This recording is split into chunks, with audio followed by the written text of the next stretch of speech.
ሰላም አለይኩም ወራህመቱላሂ ወበረካቱ። ውድና የተከበራችሁ ውድ ቤተሰቦቼ እንዴት ናችሁ? ደህና ናችሁ? ሰላም ናችሁ? አለሁ እኔ አልሐምዱሊላህ። እና ዛሬ በአንድ እጄ ልጅቷን ይዤ በአንድ እጄ ስልኬን ይዤ መጥቻለሁ። በተረፈ እንዴት ናችሁ? ደህና ናችሁ? እኔ አለሁ አልሐምዱሊላህ። ትላንት ያስቀመጥኩት ቪዲዮ ስር ብዙም ያልደሰታችሁ አላችሁ፣ ቪዲዮ ያልተመቻችሁ አላችሁ አላችሁና አንድ ነገር ማለት ነው። በእኔ ህይወት የሚኖረው እኔ ነኝ። ህይወቱን ነው የሚኖረው ሁሉም ሰው ማለት ነው። ስለዚህ የኔ ህይወት እኔ ነኝ የሚያሳልፈው። በመጀመሪያ ደረጃ ምንድነው አንድ ትንሽ ነገር ሲያስቸግራችሁ ማለት ነው መጀመሪያ ወጥታችሁ የሰራችሁበት ቦታ ነው የምታስታውሱት ማለት ነው። ብዙዎቻችን አረብ ሀገር ሄደን የመጣነው ብዙዎቻችን በትዳራችን ላይ ይሁን በህይወታችን ላይ ይሁን እንቾክላለን። በጣም ነው የምንቾክለው። ሀታ ዝርዝር ሲያስቸግራችሁ ማለት ነው የምታስታውሱት አረብ ሀገር ነው የምታስታውሱት እላችኋለሁ። ፎጋሙር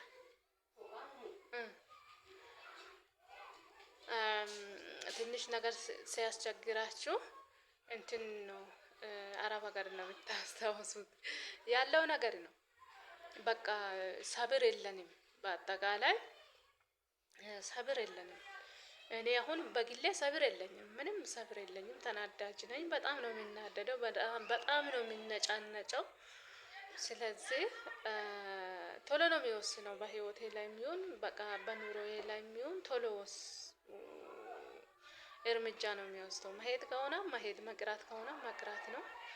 ከዚህ በፊትም እንደዚህ ሆኜ ነው ቶሎ ወስኜ የወሰንኩት 15ኛው ቀን ነው ሳውዲ አረቢያ የገባሁት ማለት ነው። ስለዚህ ያጋጥማል፣ ብዙ ነገር ያጋጥማል። በእኔ ህይወት ያው የሚያሳልፈው ራሴ ብቻ ነኝ እንጂ ሌላ ሰው አያሳልፍም። ብዙ አልተደሰታችሁም። ሁለት ኮሜንት ይሁን አንድ ኮሜንት ይሁን ሁለት ተመሰርተሽ ሀገርሽን ግቢ ያላችሁ አላችሁ እንጂ ሌሎቻችሁ ፍቃደኛ አይደላችሁም። አላህ በሰላም ሰጥቶኛል ሰርቼ ሊያገኝበት። አንደኛ ደረጃ እዚህ እኔ ከመጣሁ ያው አመት ሆኖብኛል። ስለዚህ ብሩ ሙሉ በሙሉ ይቀመጣል ብዬ አላስብም። መጀመሪያ የገዛችሁት ነገር መሸጥ ነው አይደል? እሱን ከሚሸጣ ሄጄ ቢሰራ ይላሉ። በግሌ እሱን ከሚሸጣ ሄጄ ቢሰራ ነው የሚለውና አላህ አልሐምዱሊላህ እንደ እኔ ሳይሆን እንደ እሱ አድርጎ በሰላም ሰጥቶኛል እላችኋለሁ። ሄጄ ቢሰራም የሚጎዳ ነገር የለም።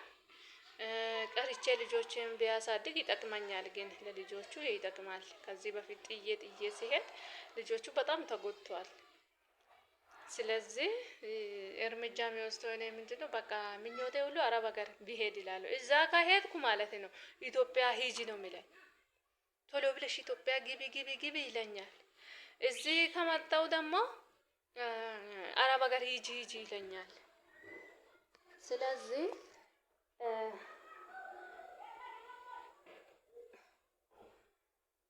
እንደዚህ ነው እላችኋለሁ ውድ ቤተሰቦቼ።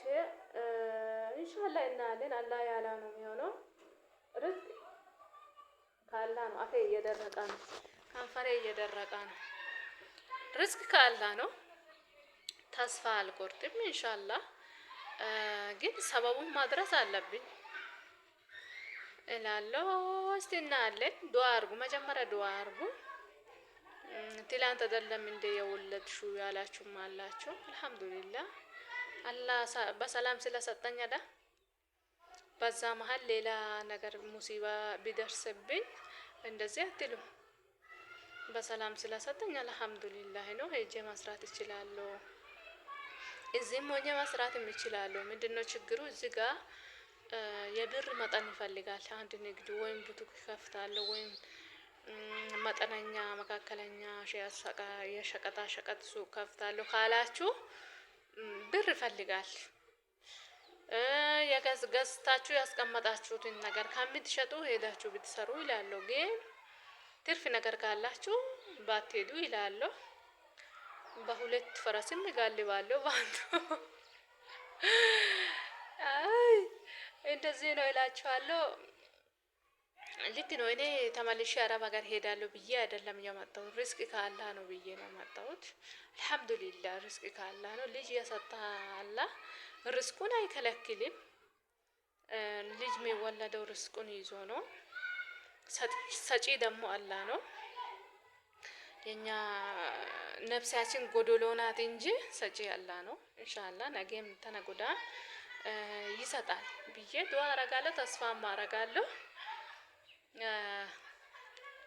እስቲ እናለ እኔ ሄጄ 2 አመት ቢሰራ እያልኩ ነው። አሁን ሰሞኑን ያው እኔ እንጃ በቃ ወጣ ውረድ ውስጥ ነኝ ያለው ሀሳቤ ማለት ነው። እየበላው ነው እየጠጣው ነው። ግን ከወለድኩ መጀመሪያ ማለት ነው በእርጉዝ ሆኜ ወይኔ ሚጡን እንዴት ነው የሚያሳልፈው እያልኩ ነበረ። አላህ ቀለል አድርጎኝ በሰላም ሰጠኝ። አሁን ደግሞ ወደ አረብ ሀገር ሂጂና 2 አመት ሰርተሽ ተመለሽ እያለኝ በጣም ይጨነቃለሁ። በቃ ሀሳቤ ግማሿ ነፍሳዬ ግማሿ ውሃ ናት፣ ግማሿ እሳት ናት። ቶሎ ተናዳጅ ነኝ። እስቲ እናያለን። አላህ ያላ ነው የሚሆነው። እናንተ ዱአ አድርጉ እላችኋለሁ። ልጅቷ እየተኛች ነው። ወዳችኋለሁ። እስቲ ላይክ አድርጉ ውዶቼ፣ ላይክ አድርጉ። ዩቲዩብ እንኳን 1000 ሰብስክራይብ ቢገባ ለሰዓቱ አብረን እንለቅሳለን። እሱም ቢያገኝ እኮ ከዩቲዩብ በኩል ትንሽ ነገር ቢያገኝ እኮ አልሄድም ነበረ። ልጆችን ይዤ እሰራለሁ። ዩቲዩብና እኔ አንገናኝም። ደረስኩ ሲል ባለፈው ከአፌ ወሰደ። አሁንም ሰብስክራይቡ አይራመድም። ሰዓቱማ ሰዓቱን ተውት፣ እንደውም እንዳትጠይቁኝ። የሰዓቱ ነገር ተውና ሰብስክራይቡ እንኳን 1000 ቢገባ ምን ችግር አለ? ሰብስክራይብን እስቲ ገፋ አድርጉ። ስደት እንዳትሄጂ ልጆችሽን አሳድጊ ካላችሁኝ ሰብስክራይቤን ገፋ አድርጉ፣ ሼር አድርጉ እላችኋለሁ። ሌላ አላህ ያላ ነው የሚሆነው። ወላሂ እኔ ያልኩት ሳይሆን አላህ ያላ ነው የሚሆነው። ዱአ አድርጉ፣ ጸሎት አድርጉ እላችኋለሁ። ልክ ነው። የወለድኩት ትላንት ነው። እሱስ ያው የአደም ልጆች ሆኜ ነው እንጂ የአደም ልጅ ሆኜ ነው እንጂ የወለድኩት ትላንት ነው። አልሐምዱሊላህ። እና ወዳችኋለሁ። ላላ ብዬ ነው ውድድ የሚያደርጋችሁ። ሼር እና ላይክ ሰብ የምታደርጉን ጀዛኩሙላሁ ኸይረን። 2 ወር አለፈ እኮ 220 ሰብስክራይብ 220 ሰብስክራይብ በ2 ወር አይገርምም? ፍጥነቱ በጣም ደስ ይላል። ይሮጣል ሰብስክራይብ አይደል? አይ ታዋቂ ዩቲዩበሮች ጋር ሄጄ ቢሰራ እኮ በአንድ ቀን 10,000 ያገኛለሁ። ታዋቂ እኔ ደግሞ ያው ኮቶታም ስለሆንኩ ነው መሰለኝ ዩቲዩብም ገፍቶኛል። ኮቶታም ነሽ ብሎኝ ነው መሰለኝ አንድም ቪዲዮ ሼር አድርጎ አያውቅም። እና እንደዚህ ነው እላችኋለሁ። ቻው ቻው። አመሰግናለሁ። ዱአ አድርጉልኝ፣ ጸሎት አድርጉልኝ። ወዳችኋለሁ። ከኔ ያበለጠ አላህ ውድድ ያርጋችሁ።